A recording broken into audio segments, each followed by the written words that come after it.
भारतीय मैदाने चर्चासत्र अभ्यास सर्व परीक्षेसाठी UPSC-MP साठी विशेष उपयुक्त.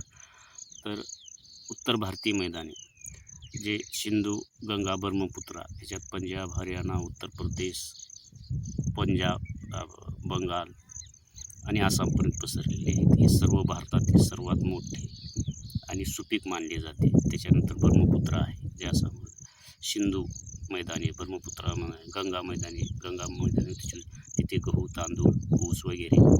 आसाममध्ये चहाची पत्ती आणि तांदूळ पिकवला जातो. या मैदाने गाळाची बनलेली असतात, कसदार असतात. हे नद्यांनी जे गाळ आणलेला असतो त्यांच्या संगमातून हे जे बनलेला असतो. जे आता पंजाब, हरियाणा, उत्तर प्रदेश इथे ऊस, तांदूळ, गहू मोठ्या प्रमाणात घेतला जातो. ही जमीन सुपीक मानली जाते, काळी असते किंवा इतर हे असते. पण अतिशय सुपीक ही गाळ जीवाणू गाळ संचयातून जे मैदानं तयार झाले ते मैदानी प्रसिद्ध आहेत. पीक उत्पादन जास्ती तर लोकसंख्यासुद्धा जास्त, ते सपाट मैदान असं सुपीक भाग आहे.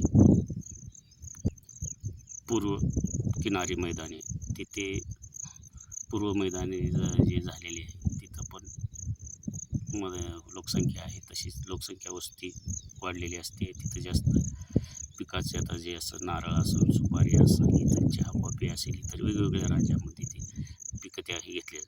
तसेच पश्चिम किनाऱ्यामध्ये तिथं सुपारी, नारळ हे समुद्रालगतच्या भागात तिथे किनारीपट्टीला जे असतं तिथं सुपारी, नारळ, काही अशी इतर पिकेसुद्धा घेतली जातात.